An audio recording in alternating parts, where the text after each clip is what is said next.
Hello and welcome back to English Today. This is DVD 11 and the third DVD of your lower intermediate level. And in this DVD, we'll begin with another 2 episodes of the story That's Life, followed by our special TV programs where we will look at climactic change. And then in our cooking program, we'll talk about planning meals. Then, in the grammar section, we're going to do some more work on the modal verbs can, might, and must, and the concept of probability and possibility. We'll also be studying the grammatical form used to. Okay? So, I hope you enjoy yourselves.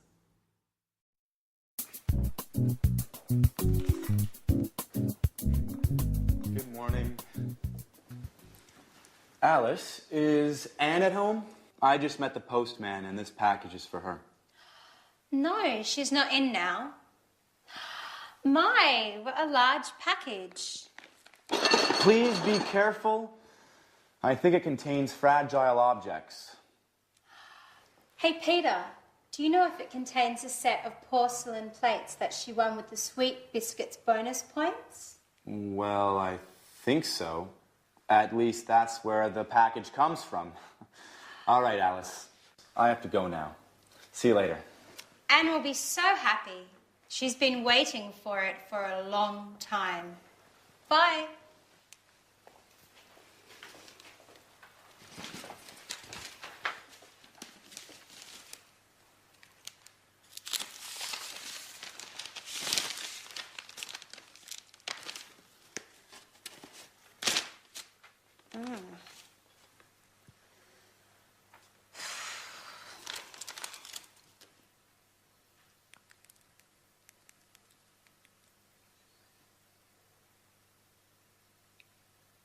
Hello, Anne. This is Alice. I've got great news for you. Your set of Chinese porcelain has arrived. They're beautiful. No, I opened it. I'm sorry, Anne. I just couldn't resist.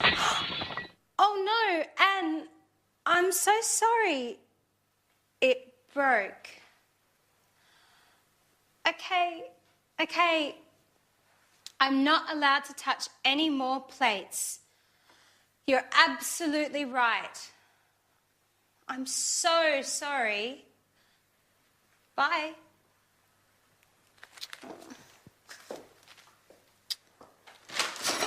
Jack, be careful. Don't touch anything. This packet contains Anne's set of Chinese porcelain. I hope you didn't break anything. I already broke a plate. And guess who heard me breaking it? Anne. Oh my. I didn't notice anything. Well, you should look where you are going. I'm sorry. What are we going to do? Well, let's get ready for Anne to lose her temper. Who knows? Maybe she'll forgive us. She can't get that angry. They're just plates. Remember, we can't cook. If Anne gets angry, we'll have to learn to cook. That's true. I've got an idea. Let's go get something from the local takeout place. Then we can pretend that we cooked dinner. She might be happy and forget about those plates. That's a great idea. Let's get going.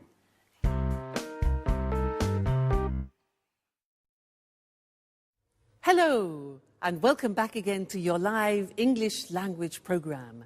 And I want to talk to you more about can. Now, how do you express can in the future or in the past? Can in the future.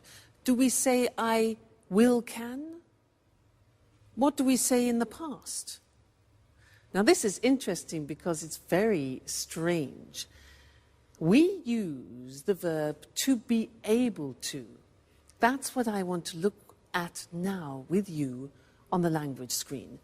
To be able to. Isn't that strange? We have learned to use can in the present. We've had examples like, I can cook, can you cook? And the negative, I can't cook. Now, when we talk about ability in the past, everything changes, and we need to use this verb to be able to. When that goes into the past, we say, I was able to cook yesterday. You see, the verb to be goes into the past. I was able to cook yesterday. Strange, eh? Another example, the question, were you, past tense of the verb to be, were you able to cook? And the negative is, he wasn't able to cook. So, can, in the future, we use to be able to, and in the past, to be able to. So, was, were, able to. The future, let's look at that now. You want to say can tomorrow, so we use to be able to and say, I'll be able to cook tomorrow. I will, I'll. I'll be able to cook tomorrow. The question becomes, will you? Will you be able to cook? And the negative, remember the negative of will? Good. I won't be able to cook tomorrow. So isn't that interesting? When you want to express ability in the future and in the past, you need to use this verb to be able to. Now, there's one more thing I want to tell you about, and it's about permission. Imagine that you are in a restaurant and you can see no smoking. The person next to you starts smoking. Now, it's a rule and a regulation that you can't smoke in a restaurant. So, what do you say to that person? In English, we say, excuse me, you're not allowed to smoke here. You're not allowed. See that? You're not allowed. Now, that pronunciation is difficult. Allowed. Okay? You're not allowed to smoke in here. For example, if you go to a museum, often they say no cameras. So, you're not allowed to take photos. Okay? You're not allowed to take photos. Another example, if you go into a library and people are reading, silence. You're not allowed to speak. Okay, so those are interesting things we've looked at, to be able to, and the use of you're not allowed to. Great. Now we're going to go back to our friends, and Anne is very angry about something. She wants to communicate something to her friends. Let's find out what it is, and I'll see you later. Bye.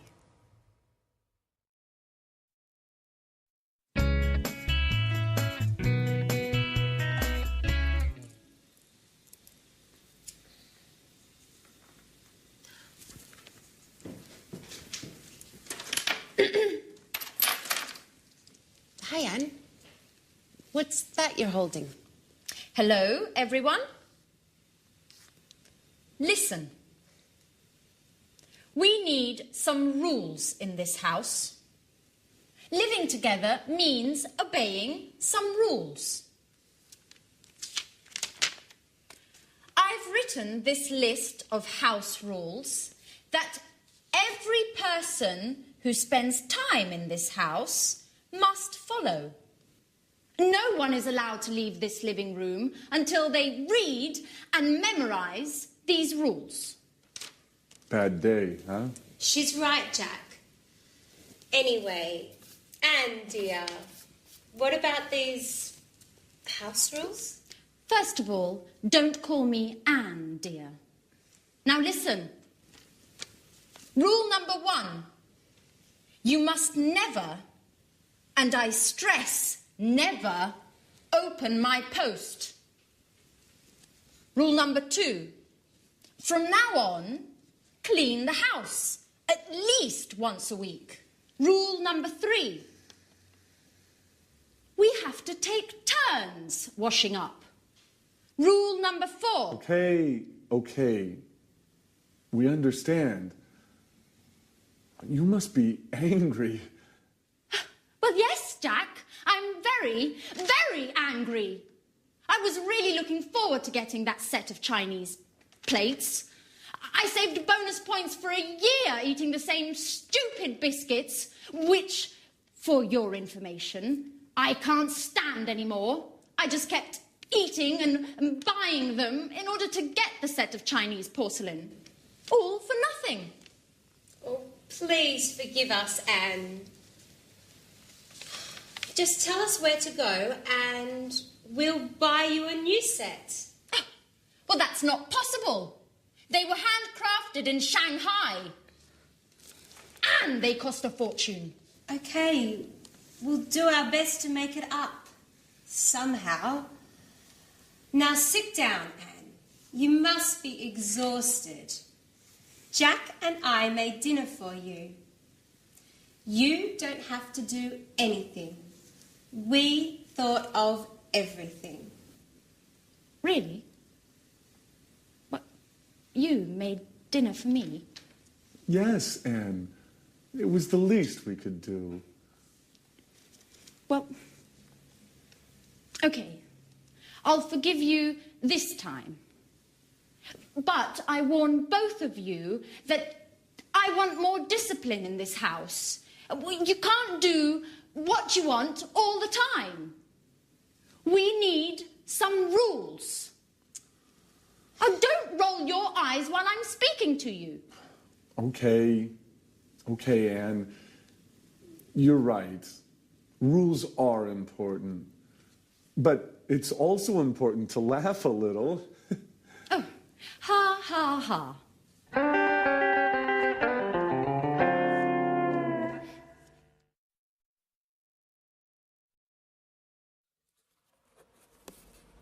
Oh, hi. Hi and welcome back. This is a box which my mother sent me and she said there are some useful things for me. So I was just looking.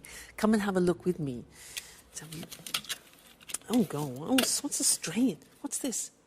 What is this? What's this? Well, it can't be a shoe, can it? It's not a shoe. Can't be a shoe because it's made of metal.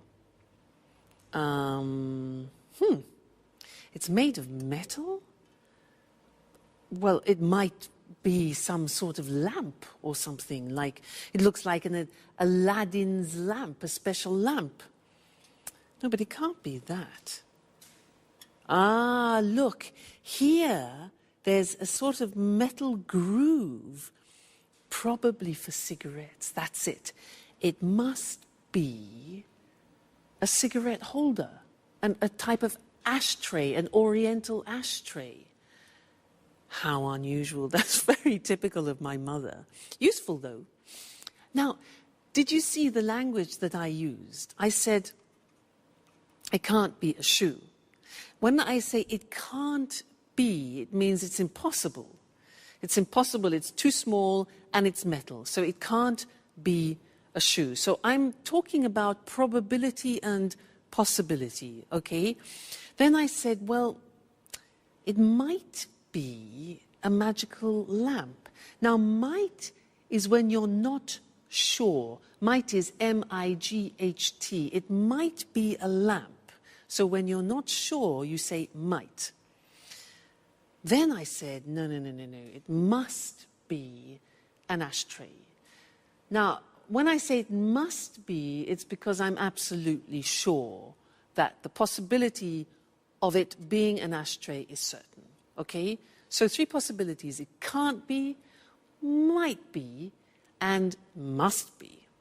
So let's have a look at the other things in the box. Ashtray. What is this? What's this? You see this? Well,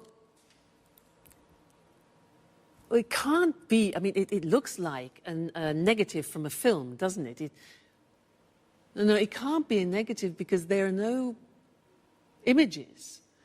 Well, it might be... You know, I just don't know. I mean, it might be some sort of special sticker that you put on things, but it hasn't got any glue. I don't know what it is. Just a minute. Look, here's something explaining it. A forehead thermometer. Put it on your head and it reads the temperature. What? Let's try that. So I put it on my head like this and said, hold it on your forehead, and it tells you your temperature. Let's have a look. 37. Whew, that's hot. It is. It's a thermometer. Incredible. Now that is very useful because it's small. So interesting. Next thing, what's this? This is, look at this. Now, it's shiny and it's silver, but it can't be a mirror because I can't see myself. Can't be a mirror. What can it be? Oh, I know. It might be for under glasses. You know what I mean? When you lay the table and you have glasses, sometimes you put it under to protect the tablecloth. Well, look what I have here. So this, for example.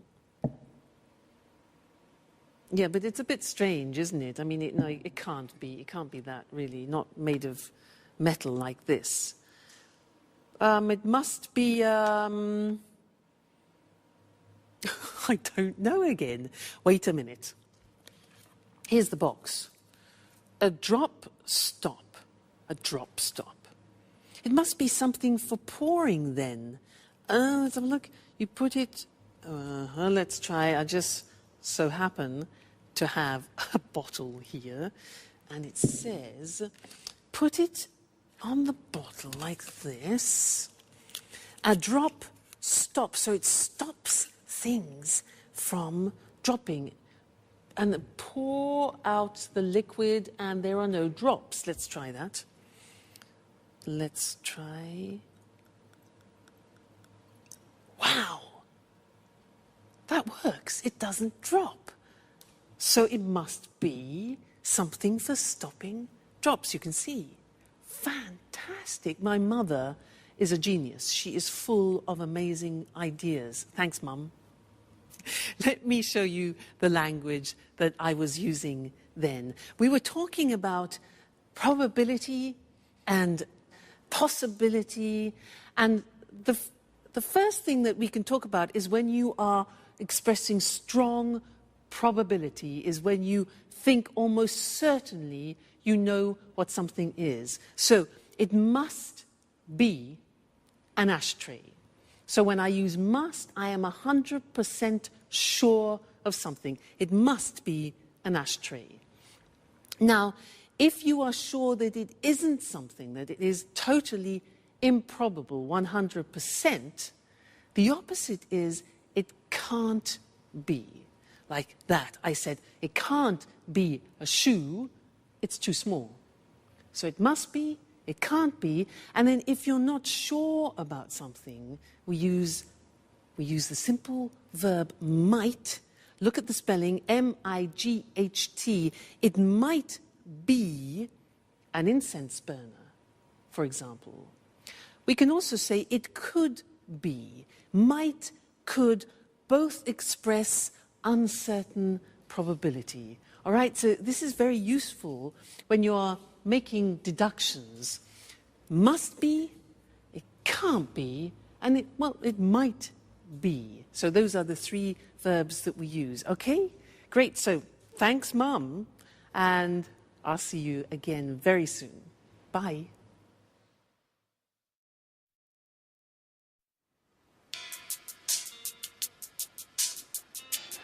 Hi, everybody. What's on TV? Jack, just a minute. It's almost finished. Excuse me.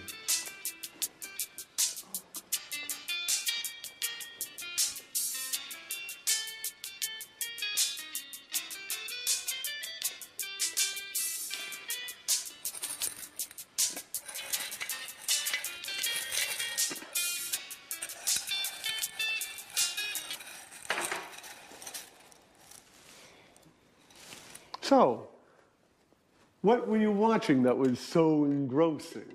It was an extremely interesting documentary about Picasso's life. There were lots of details about some of his stranger habits. Did you know that Picasso preferred painting women with 4 eyes? No, I had no idea. And that he had lots of different types of dogs. He used to give only dogs to his friends. Strange, isn't it? And that he liked eating Italian cake at Christmas. Well, I also go crazy for Italian cake at Christmas, and my name isn't Picasso. By the way, where is our resident artist, Alice? She left early this morning. She said that she had something important to do. She wouldn't tell me what, but she did say it was none of my business. You know how she is. That's strange. She usually leaves late. Well, as a matter of fact, she was very serious this morning. She told me she had a headache, but I didn't believe her. Oh, look. But it's getting late. I'm starting to get worried. Don't play mom, Anne. Alice is a big girl now. I know. But it's just that she didn't tell me she would be late. In fact, she asked me if I would be late today. Just a moment. A few days ago, Alice told me that she wanted to enter a painting contest. She said she thought it was her big chance. Maybe that's where she is today. Well, you're probably right. But it's almost midnight. I don't think contests last that long. Why not? We all know that artists are a little crazy. Picasso was a perfect example. That's true. You know something about being crazy, Jack, don't you?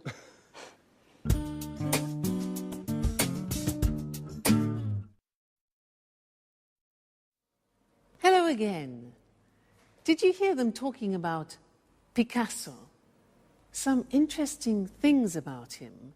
They said he used to give only dogs to his friends. He used to give only dogs, and he used to eat Italian cake at Christmas. Now, this verb, used to, well, it's written U-S-E-D,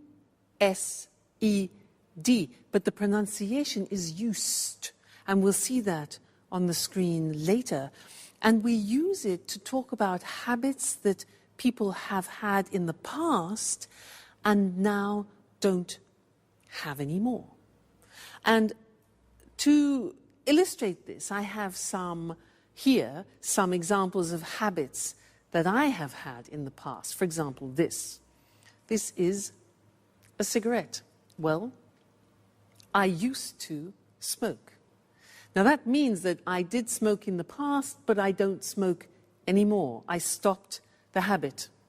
I used to smoke, okay? Look at this tennis racket, haha. I used to play tennis. I was quite good, actually.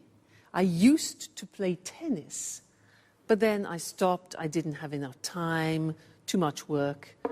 You know how it is. This, now look at this. Look at this. This is fur. I used to wear this. In England, it's a fur. You know, F-U-R, this. I used to wear it in England, but then I stopped because now in England people spit at you if you wear fur. So that is a habit I have definitely stopped. Now these are vitamins. Now I didn't used to take vitamins in the past. I didn't used to, but then my mother, my mother's fantastic. She explained how useful they can be, so now I do, but in the past I didn't used to. And this opera, another thing, opera. I didn't used to listen to opera, but now I just love it. So I listen to it a lot. Okay, so there were some examples for you of used to. Let's go and look at the different forms on the board now. So, when we speak about habits that we had in the past and we don't have now, we use used to. Look at the spelling. It's U-S-E-D and then T-O. But the pronunciation is not used, it's used. Unusual. Used. Okay? So the example is, I used to smoke. And that's for all the subject forms. I used to, you used to, he used to, she used to, we used to, they used to. Okay? So I used to smoke.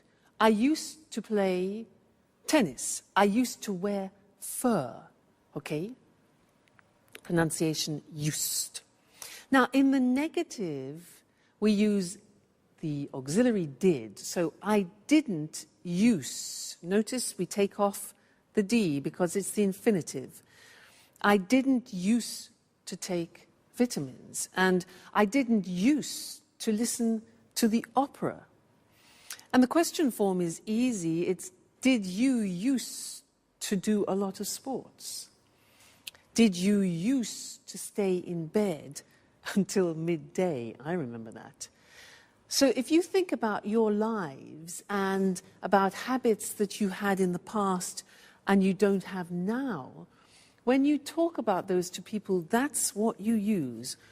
I used to smoke, but I don't anymore. I used to play tennis, but now I'm too busy. All right, so very important for describing past habits, used to. Great. That's the lesson for now, and I'll see you again very soon. Bye.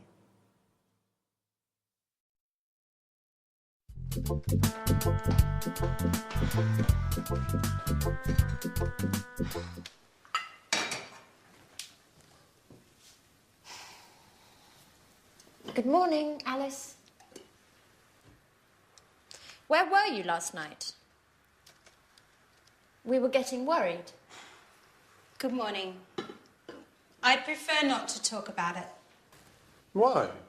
What happened? Well, I took part in a young artist competition.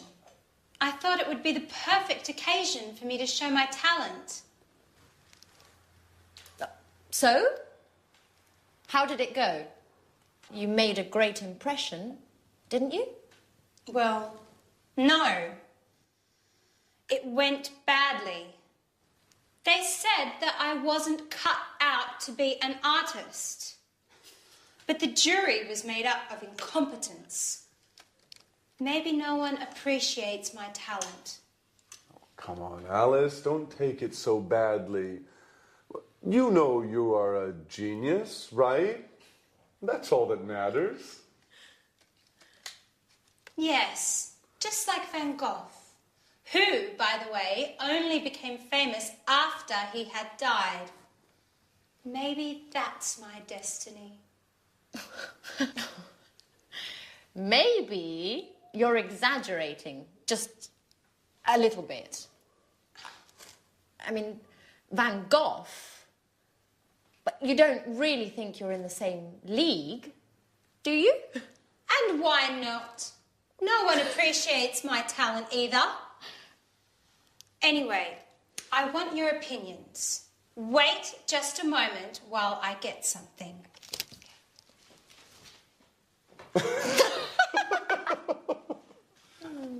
Oh, my goodness.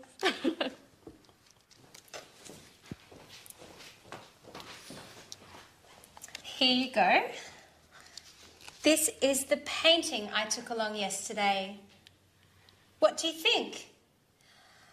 Isn't it beautiful? It's interesting. It's a very unique painting. Yes, unique is the right word.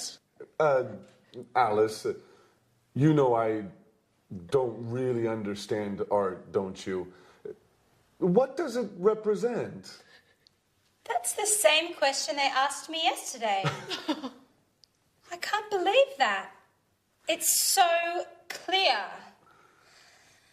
It's a painting of a man and a woman walking hand in hand. Oh, I see. Well, the truth is, it's a bit difficult to see. I mean, at first glance, it looks like a whole lot of mixed up colors. Come on, Jack. You just don't understand abstract art, do you? Well, now I understand that neither of you has any appreciation of fine art.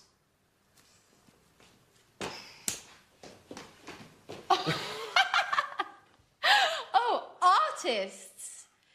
Never tell an artist what you really think.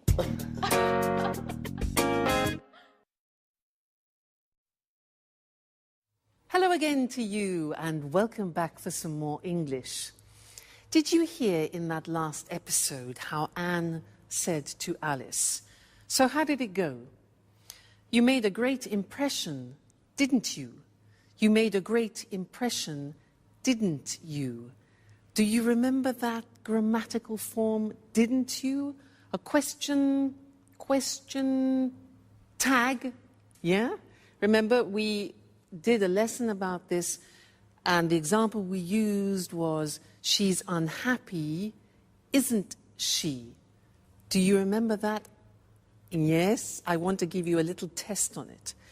And in order to do this well, you have to be very careful about your auxiliaries, so pay attention.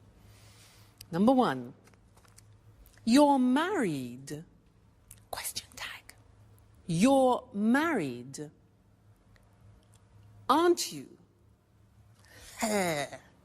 Did you get that right, wrong, difficult? Do you remember, you are married, you take the verb, the auxiliary, and at the beginning it's positive, so you turn it into negative.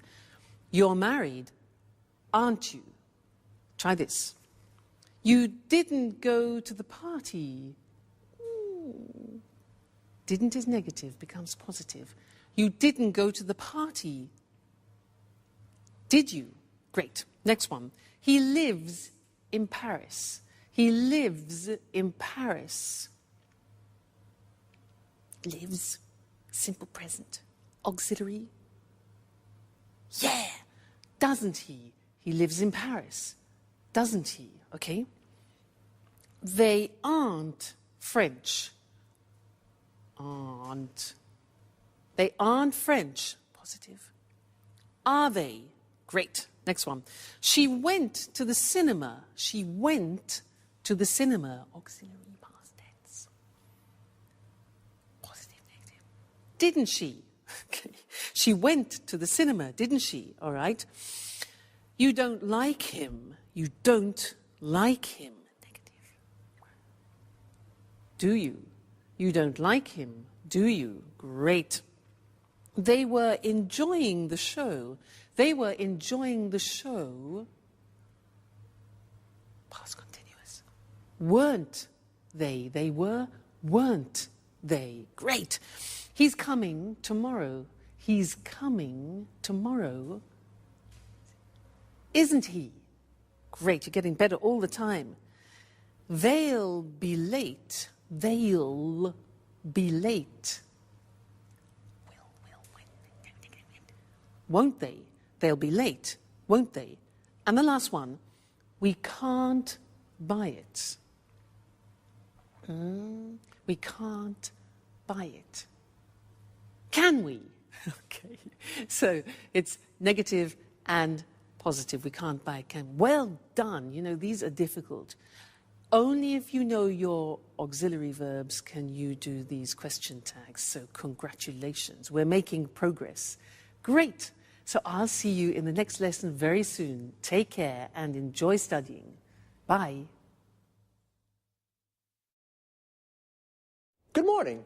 Welcome to this week's edition of Climate Change. In the studio with me is our weather expert, Susan Thurley. Good morning, Eric. Well, Susan, there's a lot of talk these days about climate change. Could you explain exactly what is happening? Of course. You know, The first thing to stress is that the Earth's climate is always changing. In the past, this happened due to natural causes. I mean, the atmosphere and the Earth's climate changed naturally. Now things are different. Scientists believe that climate change today is a result of man's activities, our activities. And why are scientists so worried about this climate change? Well, before I answer that question, I'd like to talk a little about what we call the greenhouse effect. Certainly. Scientists often talk about the greenhouse effect. What is this exactly? The greenhouse effect is very important for the world's weather. Greenhouse gases help to capture the energy we receive from the sun. They keep the Earth warm. Without these gases, the world would be a colder place, and our lives would be very different. Well, if the greenhouse effect is so useful for the Earth, why do scientists talk about it nowadays as if it's something dangerous? It's the extra greenhouse gases that are dangerous. Our way of life, cars, factories, central heating, is producing too much of these greenhouse gases. These gases are trapping more and more of the sun's energy, and the world's becoming warmer. Is carbon dioxide one of these gases? Yes, carbon dioxide, CO2, is one of the main greenhouse gases. Carbon dioxide is produced when we burn coal and natural gas. The problem is that over the years, the concentration of carbon dioxide in the atmosphere has increased enormously. So, to stop global warming, we need to use less coal and natural gases. Exactly. But not only that, we also need to plant more trees, and we must stop destroying our forests because they take carbon dioxide out of the air. Is there anything else we can do? Well, governments around the world need to encourage the use of renewable energy sources. Solar panels can use the sun's energy. Wind turbines can generate electricity from the wind. And hydroelectric power plants can use water to generate electricity. Renewable energy is becoming popular today, isn't it? Yes, it is. But there's still a long way to go. Okay, Susan, one last question. What are the consequences of climate change? Well, higher average temperatures around the world. You know, even a small change in temperature, even a 1-degree increase, can cause the sea level to rise as the polar ice caps melt. In fact, this is already happening. Other consequences: more rainfall in some parts of the world and less in others. More extreme weather conditions, stronger hurricanes and typhoons. So, this is definitely a serious issue. We mustn't underestimate the importance of climate change, and we need to use more renewable energy. Well, thanks to Susan for your clear explanation of the problems. Thank you. Goodbye. And goodbye. And see you again next week for another edition of Climate Change. Okay, now let's have a look at all the terms and expressions we use to talk about the weather and climate change. Firstly, climate change is the term we use for the changes to the world's weather. For example, higher temperatures and more rainfall. Rainfall is how much rain there is, the volume of rain that falls. And I finally understand what the greenhouse effect is. Well, a greenhouse is a transparent house, usually made of glass, where we grow plants. It gets very hot in a greenhouse. In fact, the greenhouse effect is the gases in the atmosphere that trap the sun's energy, causing an increase in temperature of the world. This is what we call global warming, the world becoming hotter. The atmosphere is words for the gases that cover the world. The main gases are nitrogen, oxygen, and carbon dioxide. Now, carbon dioxide is one of the main greenhouse gases. These are the gases responsible for the greenhouse effect.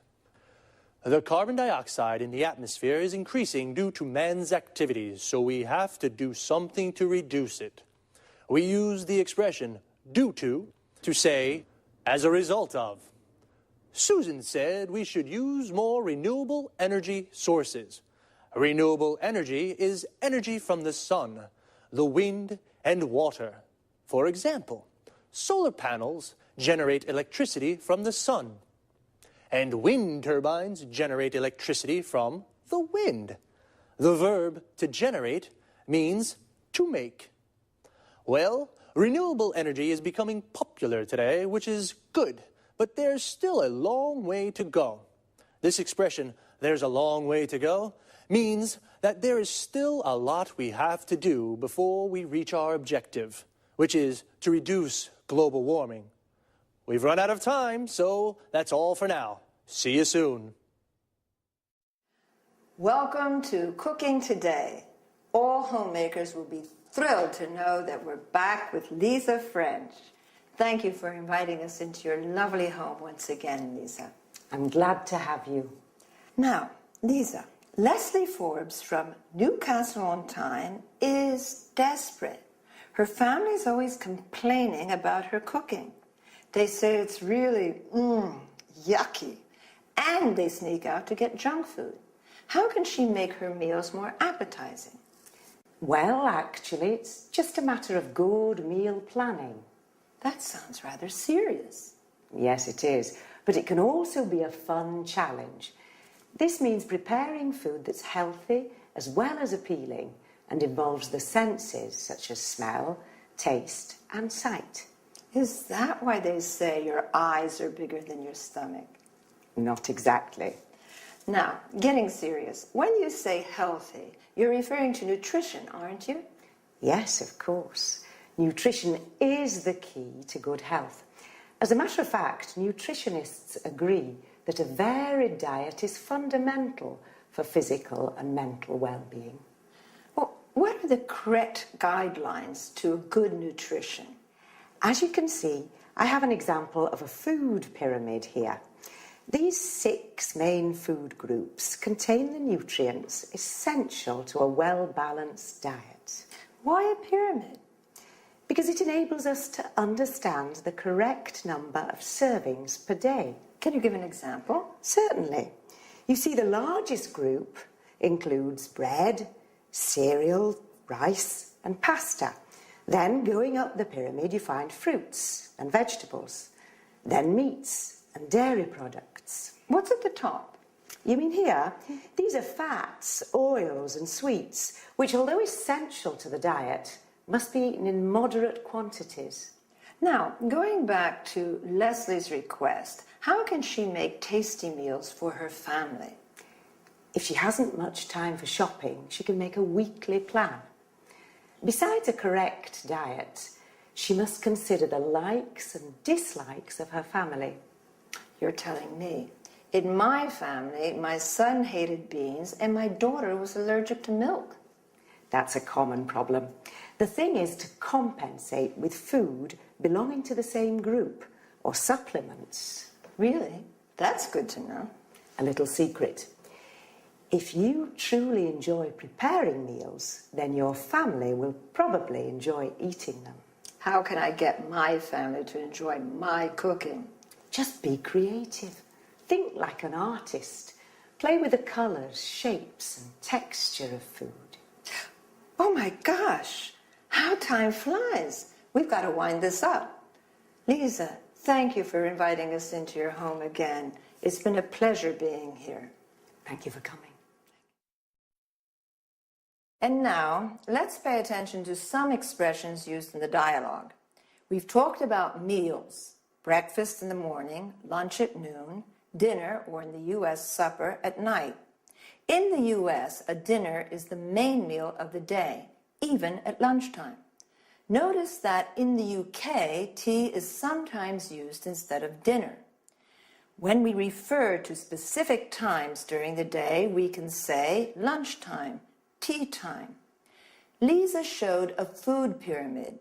It contains food groups, such as cereals, meats, dairy products, milk, cheese, yogurt, fats and oils, and vegetables.